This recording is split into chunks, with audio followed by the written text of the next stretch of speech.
She only looked at his phone because it buzzed. She only read the message because it was right there. She only screamed because she saw her own daughter's name and the price he was willing to pay. Maya Chen had been cutting hair for 23 years. She had seen every kind of customer walk through the glass door of sheer perfection. The nervous teenagers getting their first real cuts, the brides demanding impossible undos, the old men who fell asleep in their chair and snored loud enough to rattle the mirrors. She thought she had seen everything. She was wrong. Tuesday afternoons were slow. The morning rush of office workers had cleared out. The evening crowd of date nights, hopeful, hadn't arrived yet. Maya was sweeping up blonde clippings of her previous clients when the bell above the door chimed. He was new. That was her first thought.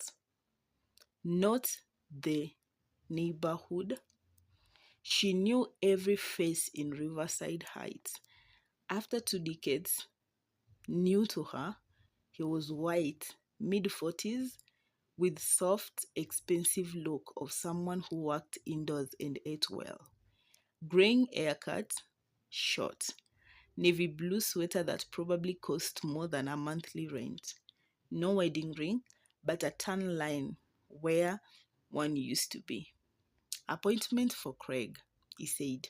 His voice was pleasant, unforgettable. The voice of a man who practiced sounding harmless. Maya checked her book. Greg Palmer? First time here? Just moved to the area. Your reviews were excellent. She smiled, a professional smile, and gestured her to chair. What are we doing today? Just a trim. Tidy up the edges. He settled into the chair. She draped the black cap around his shoulder. In the mirrors, their eyes met. His were pale, blue, slightly watery, with the redness of someone who spent much time looking at screen. He blinked fast. Maya reached for a spray bottle. Wet or dry cut? Whatever you prefer. You are the expert. She sprayed his hair, the fine mist catching the fluorescent lights. The shop was quiet except for the radio playing soft jazz. Her station, her choice, something to fill the silence between conversation. But Greg didn't want conversation. Most men his age talked too much. They told her about divorces, their golf game, ungrateful children. They asked about her accent. Where was she from originally? China? Vietnam? They were always wrong, and she'd never corrected them. She was from Fresno. Her parents were Taiwan. She had never been to Asia in her life. Greg said nothing. He stared at his phone, thumbs moving in rapid, practiced way of someone who lived in digital spaces. Maya started cutting. She was good at her job. She could shape her head with her eyes closed, feel the way hair wanted to fall, guide it into something respectable. Her hands knew the work. Her mind wandered. She thought about her daughter, Sophie, 17, beautiful, terrifying, currently not speaking to her because Maya had refused to buy her a car. Everyone has one. Sophie had screamed. You're ruining my life. Standard teenage drama. Maya had survived worse. She thought about the rent due Friday, the leak in her bathroom ceiling, the appointments with the mother's cardiologist next week. She thought about everything and anything except the man in her chair until his phone buzzed. It was loud, not a gentle notification, a vibration full of metal and armrest. Where he had rested it, the screen lit up, facing her, impossible to avoid. New message from delivery confirmation. The preview text showed automatically. iPhone did that. Everyone knew they did that. If you didn't want messages seen, you turn off previews.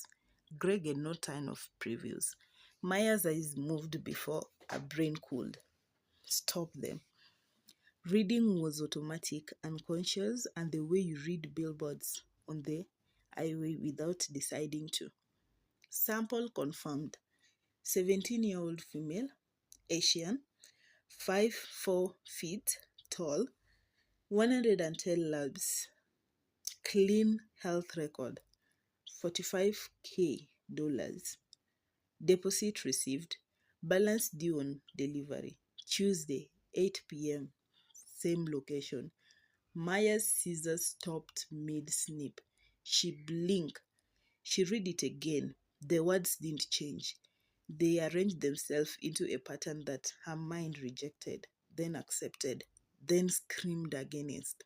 17-year-old female, Asian, 5 feet tall, 110 labs. Sophie was 17, Asian, 5 feet 4, 110 pounds. Clean health record. Sophie had been to the doctor last month, a physical for her driver's permit. Maya had teased her about the scale, about eating more vegetables. Sophie had rolled her eyes. I'm healthy, mom. Perfectly healthy. Tuesday, 8 p.m., same location. Today was Tuesday. Maya's hands were shaking. She forced them still, professional instincts overriding panic. She kept cutting. 1 snip, 2 snips. The air fell silently on the cap. In the mirror, Greg was still typing on his phone, oblivious. He hadn't noticed her pause. He hadn't noticed anything. She had to be wrong. She had to be misreading. It was a coincidence, a sick, impossible coincidence. Maybe he was a producer casting for some movie. Maybe it was a code for something else, something innocent, something she didn't understand. But $45,000 deposit, balance due on delivery, her stomach turned to be heist. Maya kept cutting. Her mind raced. She needed to see more. She needed proof. She needed to be wrong, desperately wrong, because the alternative was a horror she couldn't process. The buzzer of the phone rang again. Another message. Same sender. Photo confirmation attached. Subject unaware. Proceed as discussed. Greg shifted in the chair. Almost done? His voice was the same. Pleasant, forgettable. The man of order. The voice of a man who was ordering coffee, not buying human beings. Few more minutes, Maya managed. Her sound voice was kinda normal. She was proud of that, getting the neckline perfect. He nodded, attention back to his screen. A swift tap taped. She watched in the mirror as she opened the app Signal, the encrypted one, the one the news said criminals use. He typed quickly, then locked his phone screen, went dark. But not before Maya saw the photo. It was Sophie, her daughter, her baby, standing at her locker at Riverside High, wearing the yellow sweater Maya had bought her last fall, the one that made her skin glow like honey. She was laughing at something, head thrown back, completely unaware of camera capturing her. The timestamps on the photo. Yesterday, 3:47 p.m. Maya's scissors slipped. She nicked his ear, a small cut, barely bleeding. But he flinched. Careful, he said, not angry, amused, almost like she was a clumsy child. Sorry, she whispered. So sorry. She grabbed the tissue, pressed it to his ear, Her hands were definitely shaking now. He noticed. She could tell. Those pale eyes narrowed slightly. Everything okay? Fine. Just slept. Happens sometimes. She stepped back. She needed to get away from him. She needed to think. She needed to call Sophie right now, immediately.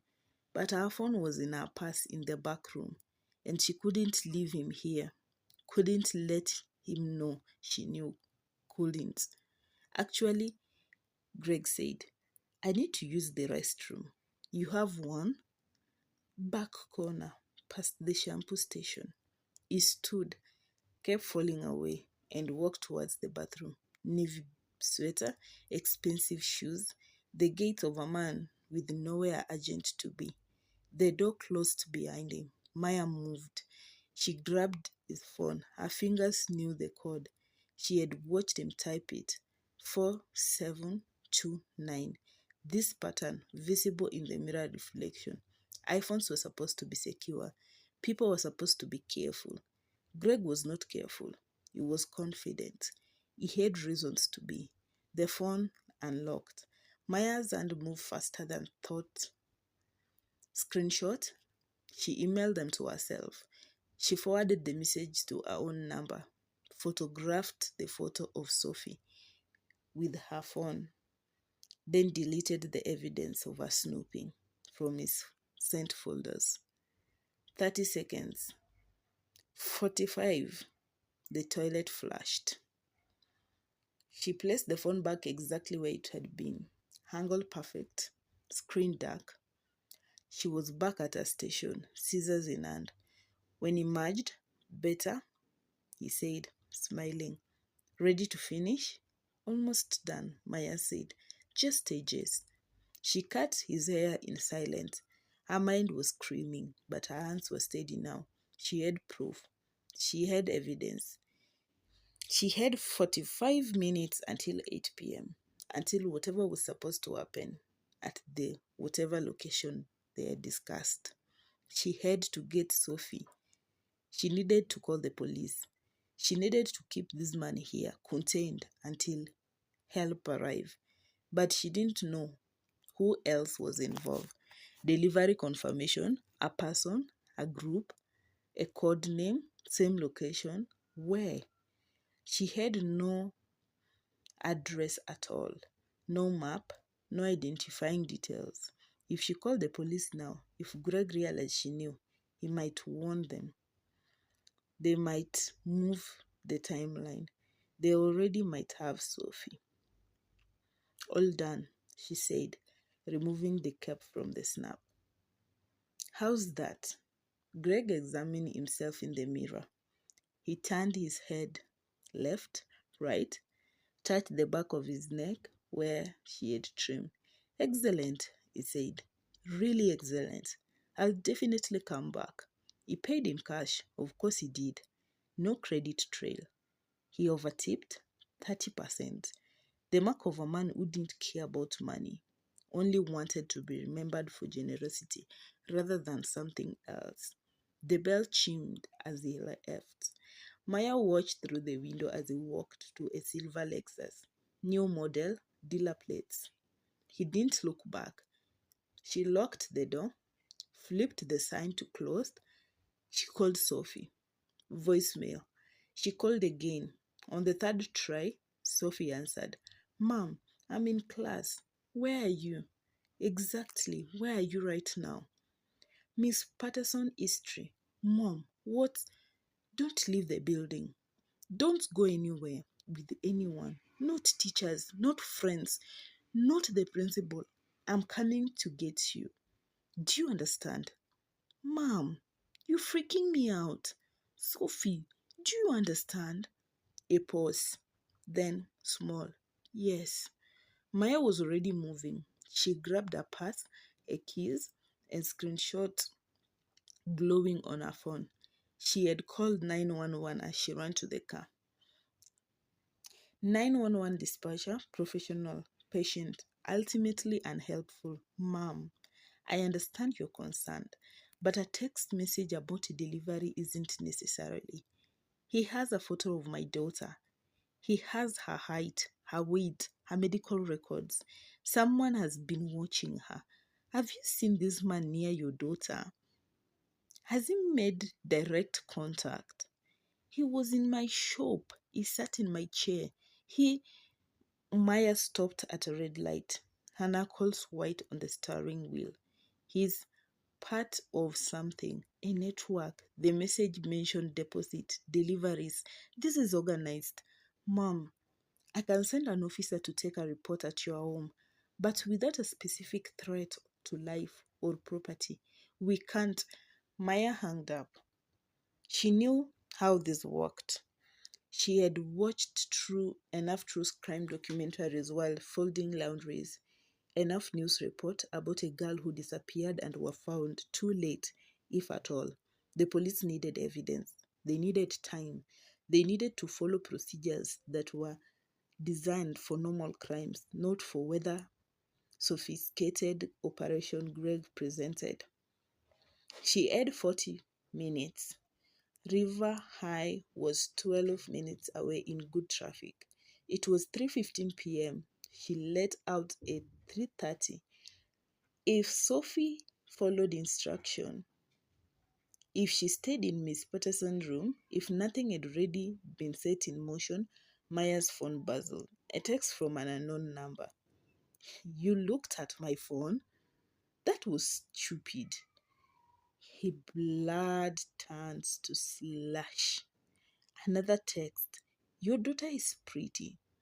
Shame if something happened to her because her mother couldn't mind her own business. Maya swift, nearly eating a parked car. She pulled over, hands shaking, and typed back, Who are you? The response was immediate. Someone who knows where Sophie is right now. Someone who knows you called 911. Someone who knows you're driving a 24 Honda Civic, license plate 7XR 441, currently stopped at Maple and 5th. Maya looked around. The street was empty. Residential, no silver Lexus, no obvious surveillance, but they knew they had someone watching or access to a phone or a car. They had access to a car. Maya grabbed her purse and ran. She left the Civic idling at the curb, opened door, and sprinted down the alley between two houses. She merged on the next street and flagged down a delivery truck. Please, please, she gasped. My daughter is in danger. I need to get to Riverside High, please. The driver was a young Latino wearing a uniform from a local pharmacy. He looked at her, wide eyed, disheveled, clearly terrified, and made a decision. Get in. Riverside High looked normal. There, that was the worst part. Students streamed out the front doors, laughing, shouting, checking phones. The yellow buses idled in line. The security guard at the entrance waved at kids he knew by name. Maya jumped from the truck before it fully stopped, shouted her thanks, and passed through the crowd. She had no plan, no weapon, no idea what she was walking into. Only the certainty that Sophie was inside and danger was close. He was the one bearing between them. Miss Patterson's classroom was one of the second floor, East Wing. Maya took the stairs, two at a time, her aging knees screaming, her lungs burning. She burst through the door without knocking. Sophie sat at her desk near a window alone, except for the teacher. They both looked up. Mom? Maya grabbed her daughter. She checked her phone. Arms, legs, face, looking for injuries, marks, any sign that someone had already touched her. Sophie was whole, shaken, confused, but whole. Miss Peterson, I'm sorry. Family emergency. Sophie needs to leave. Miss Chen, school protocol requires. Call the principal, call security, call whoever. Call whoever you need to call. We are leaving. She pulled Sophie towards the door. Her daughter resisted, dragging her in heels. Mom, stop! You're scaring me. What's happening? Maya stopped. She looked at her daughter, really looked at her. The face she had kissed 1,000 times, the eyes that were father's, the stubborn chin that was all her own, the girl who thought her mother was paranoid, overprotective, embarrassing. Someone is trying to take you, Maya said. A man came to my shop today. He has photos of you. He has buyers. I don't know who else is involved and how close they are. We need to move. Now. Sophie, please. Please trust me. Sophie's face went through transformation, confusion, disbelief, fear, and finally something broke Maya's heart. Acceptance. Her daughter believed her. In the moment of impossible claims, she believed. Okay, Sophie whispered. Okay, Mom. They moved, not through the front door. Too exposed, too predictable. Maya knew the school from years of parents' nights and consent. She led Sophie down the back stairs, through the cafeteria kitchen, out the dock where the delivery trucks came. Her phone buzzed again. Wrong move. We have people everywhere. She ignored it.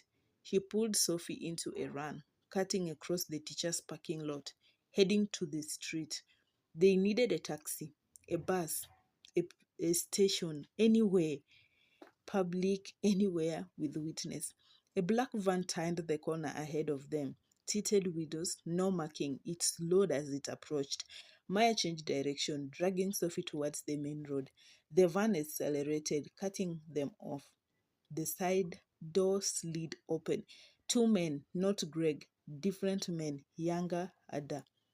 One had a tattoo on his neck, a snake curling up his collar. The other one had something in his hand that looked like a phone, but wasn't. Some kind of device with antenna. Miss Chen, Tattoo Man said, you need to come with us, quietly. Your daughter too. Maya backed up, pulling Sophie with her help. Help! She screamed. Someone help us! The street was suddenly empty. The after-school crowd had dispersed. The security guard was inside dealing with chaos of dismissal. They were alone with men who had planned for this, who had accounted for variables Maya couldn't imagine. Last chance, Snake Tattoo said. He reached into his jacket. Not a gun, something else, a syringe. Maya realized. Fast, quiet, no mess. She did the only thing she could think of. She shoved Sophie backward, hard, sending her stumble towards the bushes that lined the school fence. Then she charged the men. Then she charged them. 52 years old, she weighed 130 pounds. She had never lifted anyone in her life.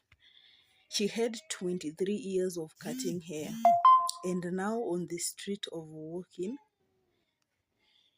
with her hands. She had the clean element of surprise. She had the absolute, total commitment of a mother who would die before letting anyone take their child away. She went for the syringe. She beat the hand that held it. She kicked, scratched, screamed directly into Snake Tattoo face with every ounce of her breath in her lung. It lasted maybe 10 seconds, then something hit her head hard, and the world went grey. Maya woke up in darkness. Not total darkness. There was light coming from somewhere, filtering through the cloth. A bag over her head. She was sitting and tied behind her, ankle buckled to the chair. The floor concrete. The smell hair like metal oil and something else, something organic and sweet. She could hear breathing, not her own, someone else's close by. Mom, Sophie, alive, close. I'm here, baby. I'm here. Are you hurt? No. They grabbed me when you. Mom, I'm sorry. I tried to run, but not your fault. None of this is your fault. The bag was ripped from Maya's head. Harsh light made her blink water. They were in the garage of some kind. Tools on the wall, a workbench, and on the workbench laid some surgical instrument things made Maya's mind refuse comprehension. Chains, cuff, medical equipment, a dental chair, modified with straps. Greg sat on a stool, the workbench. He had changed into scrubbed, pale blue like a doctor. The pleasant expression was gone. In its place was something neutral, professional, indefinitely worse.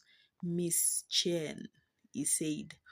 I really wish you hadn't looked at my phone. Let my daughter go. You don't need her. You have me. I am the one who caused problems. Greg laughed. It sounded genuine, delighted. Oh, that's not how it works. Sophie was always the product. You were just incidental, a complication. Though I admit your intuitive is impressive, most people freeze. You fought. You got closer than anyone has in years. He stood, moved to the workbench, picked up a tablet, swapped through the screen. Your daughter's buyer is very specific. Asian, 17, healthy, virgin. He pays premium, 50,000 total, with freakingly low. The market been flooded with Eastern European products lately. But he has particular taste. He wants someone educated, someone who speak English well, someone who will be grateful. Maya strained against her bound. Not plastic chairs cut into her wrist. You are not going to get away with this. People know. I sent evidence to the police. The police? Greg interrupted. Are not your friends. Detective Morris, Riverside PD, is our best customer. Officer Chen, Downtown persist. He delivered your daughter's school records. The 991 dispatcher you blew off, he works for us 3 days a week. He sat down the tape, approached Sophie, who was tied to a similar chair. 10 feet away, he lifted her chin with one finger, examining her like livestock. Beautiful skin, good teeth, no scarring. You'll fetch top dollar, my dear. Your new owner will be very pleased. Sophie spat in his face. Greg didn't flinch. He wiped his cheek with a handkerchief, smiling. Spirit. That cost extra, actually. Some clients prefer. He turned back to Maya. You unfortunately are damaged good. Too old, too loud, too much trouble. We have a different facility for women like you. Medical research, harvesting organ. You'll still be useful in your way. He checked his watch. Now, we have about 2 hours before the buyer's flight lands. I was going to sedate you both and make transfer smooth, but since you've already been entertaining, he picked up a syringe from workbench. I think I'll let you watch, at least until the screaming gets annoying. He moved toward Sophie. Maya screamed. She screamed louder. She heard in her life wordless primal, the sound of an animal trapped. She looked, rocked her chair until it tipped. Trying to break it, trying anything. The garage door exploded in one. Not exploded. Maya's mind corrected it later, trying to make sense of memory. It was rammed, a heavy vehicle moving fast, smashed through the aluminum panel. Light floods in, sunlight, golden, ordinary, and behind it, figures in tactical gear, weapon raised, shouting, FBI, nobody move. Greg dropped the syringe. His hand went to his waist or something there. But the first figure through the gun fired, and Greg's shoulder exploded in red. He went down screaming. More agents poured in. Maya lost count. 6, 8, a dozen. They moved with practical precision, securing Greg, cutting Sophie's both surrounding Maya with the bodies, weapon pointed outward. A woman in suit, no tactical gear, entered last. She was black, 50ish, with exhausted look of someone who had seen many of these scenes. Miss Chen, Sophie, I'm Special Agent Okonkwo. You're safe now. Maya couldn't process it. She was still screaming, she realized, or maybe crying, or maybe both. Her body wouldn't stop shaking. How? She managed. How did you? Your car, Okonkwo said. 2014 Honda Civic. We had a task force monitoring the vehicle system. Your make and model as known vulnerability that certain groups exploit. When your car was reported its location at Maple Street, then stopped transmitting, we knew. She knelt to Maya's level, cutting the plastic tie with a folded knife. We've been watching Greg Palmer for 8 months. He's a recruiter, finds the product, verifies quality, arranges sale. We needed his buyers to identify themselves before we moved. Your interference, she smiled slightly. It accelerated our timeline. Messy but effective. Sophie was in Maya's arms now. They were both crying, holding each other with desperate strength of people who had lost everything. The others, Maya said, the police, the dispatcher, they're being arrested, all of them. This is a bigger than you know, Miss Chen. Riverside Heart was a hub. We've identified 47 victims so far, over 5 years. Your daughter would have been 48. Maya buried her face in Sophie's hair. She smelled her shampoo, like home, like safety. She smelled her like continuing. Is it over? Sophie whispered. Maya looked at Agent Okonkwo, who was supervising Craig's removal on the scratches. His shoulder bandaged, his face still holding up that terrible neutrality, even in defeat. It's over for us, Maya said. For them, it's just starting. 6 months later, Maya sat in a courtroom. It was her third time testifying. Craig Palmer. She had learned his real name was actually David Kowalski, a former medical equipment salesman with no crime record until age 42, had pleaded guilty to avoid the death penalty. His testimony had unraveled the network: 17 recruiters, 44 corrupt officials, buyers in 6 countries, the largest human trafficking prosecution in the US history. Sophie was in college now. Early admission, full scholarship from the Riverside Heights. She called every night. She was seeing a therapist. She was dating a girl named Jenna, who played cello and made her laugh. She was alive, healing, and angry in ways that Maya was learning to support rather than fear. Maya had sold the salon. She couldn't go back to the place, that chair, the mirror where she had seen evil and not recognize it. She worked now with victim advocacy group, teaching hairstylists and nail techs and massage therapy how to spot the signs, how to document without alerting, how to be the eyes that the monsters don't think to fear. She learned that Greg David had chosen her salon deliberately. It was near the high school.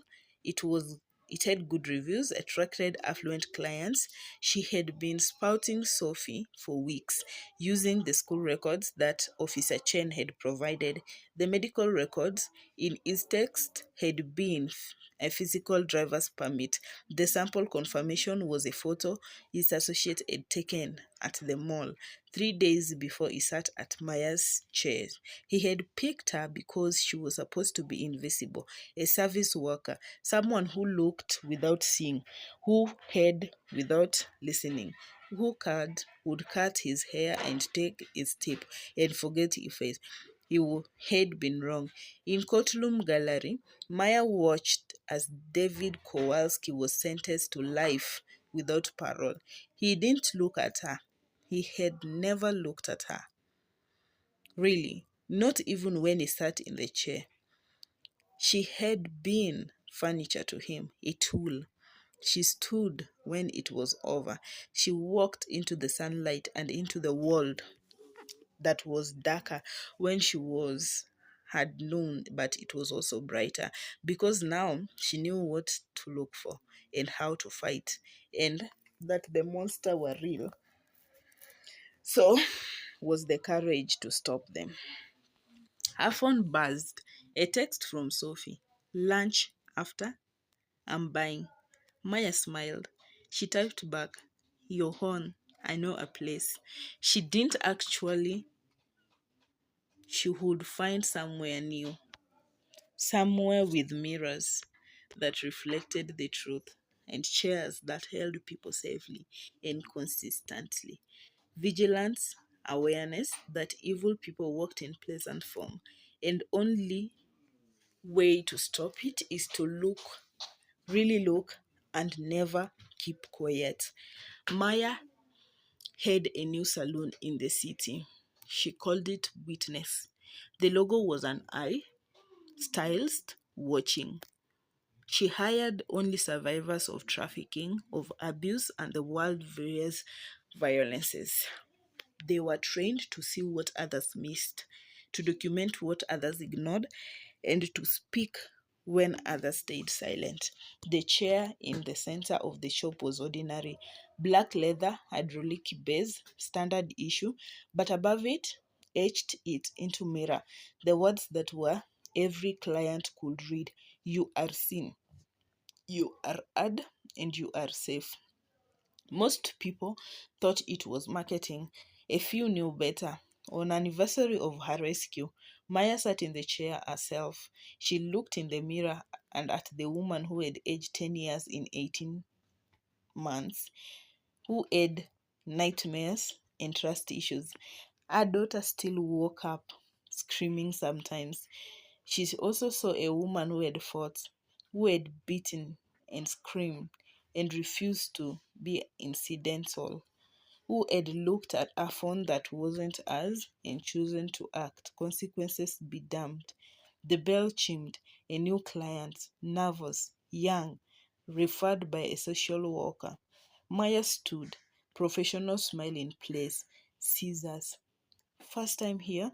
The girl nodded. She had bruises on her arm, poorly covered by makeup. She had the look of someone leaning not to